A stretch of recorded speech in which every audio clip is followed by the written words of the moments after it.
we are at the end of an age, okay? And when the Bible talks about end times, this is what they're referring to. So I hate to break it to you people. A lot of people think that, oh, the end time, oh my God, all this crazy stuff is going to happen and Jesus is going to come down and there's going to be a rapture and all. No, that's fairy tale. If you believe that is going to happen, your brain is in a rabbit hole still. So you may have like freed yourself from like some type of mental lock that you were in, and now you're onto this new thing where like Jesus is coming down and he's going to save you and you're going to be raptured. I hate to break it to you, but that's not happening, okay? That is another fairy tale and another myth. That's not going to happen. It's just plain and simple. Now, I know people get riled up and people get completely pissed off about that. We are coming to the end of an age, however, but that's the end of an age. It's not the end of the world. It's the end of an age. How do I know this? Because it happens every 2,160 years, about, give or take.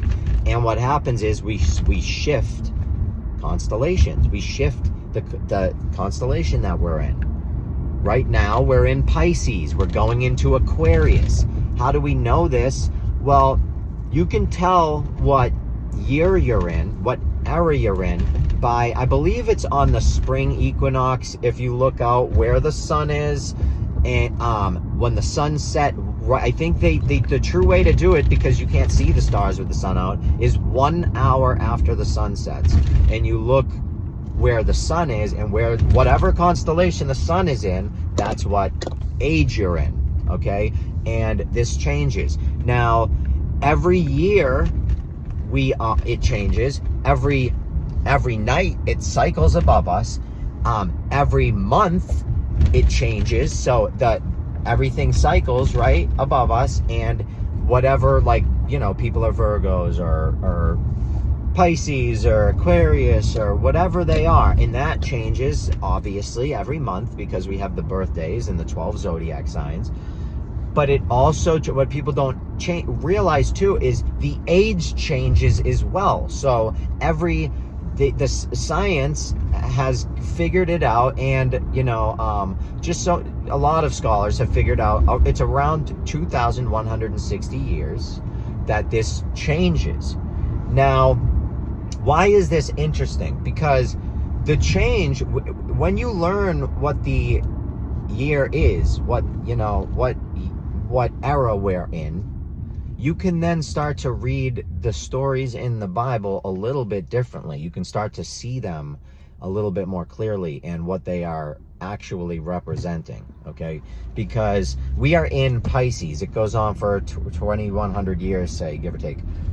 Pisces is the fish. Jesus represents Pisces. Pisces is the two fish. The two fish, Jesus fed everyone with the two fish.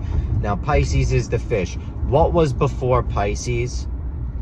Does anybody know what was before Pisces? Before Pisces was the ram.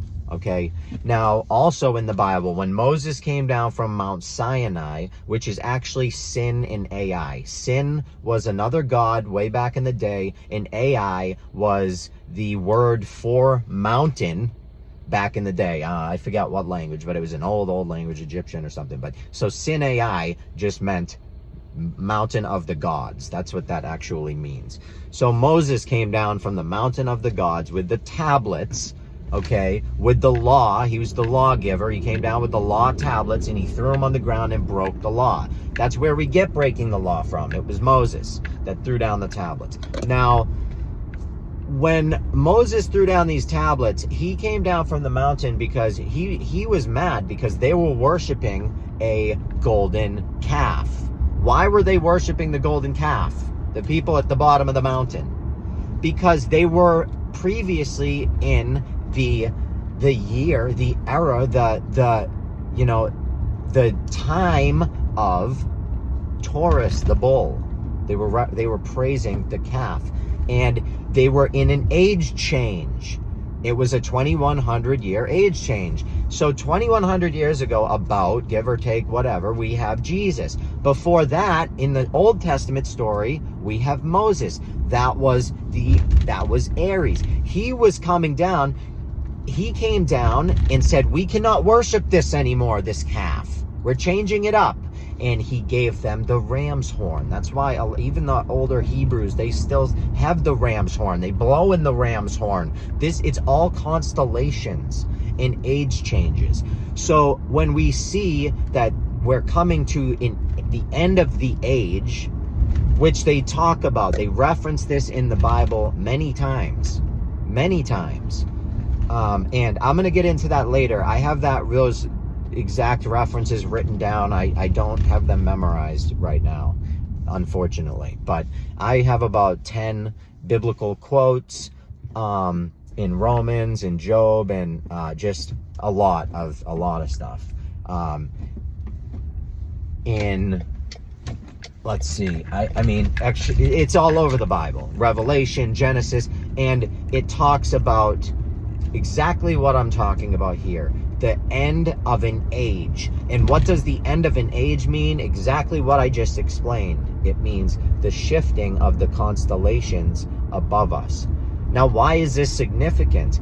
Because at the end of an age, they do some big things, clearly, at the end of an age. Because at the end of celebrating Taurus, in the age of Taurus, this Moses person enters the scene here, coming down from the mountain. What's ironic is there were religions before all of this that also had a character like Moses that came down a mountain with stone tablets, and he also threw these tablets down and did all of this. So this has happened in the past, right? So all of these religions and these ideas, they're not original ideas. That's another thing that people need to understand. These are stories that have been given down and adopted from religion to religion, and they're handed down.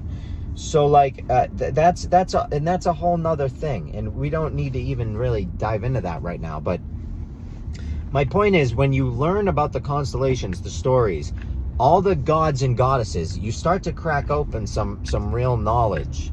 And it's what you do with that knowledge that really defines you, because you can use that knowledge to brainwash people and continue to lie. You can lie. You can go down that rabbit hole, and you can teach people nonsense and lies, and you can follow what the mainstream media says, and you can make money off that. You can profit off that.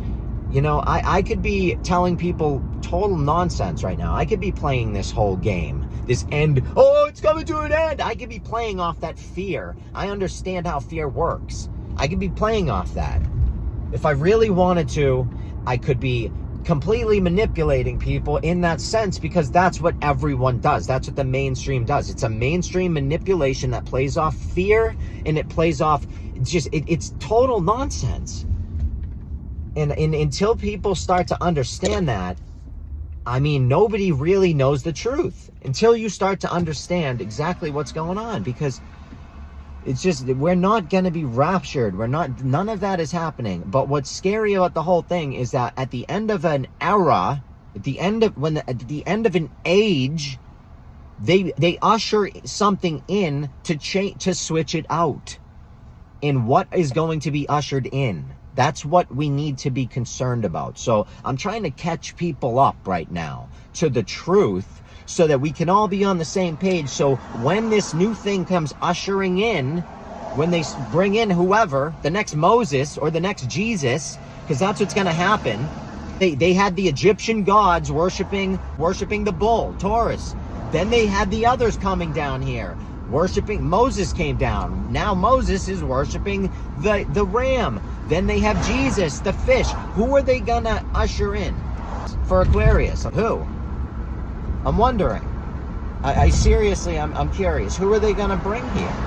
What's gonna be the guy? Is it gonna be another guy coming down from a mountain? Because this would be the third or fourth. Or is it gonna be another guy dying on a cross? Because there's been many characters dying on crosses in our ancient past.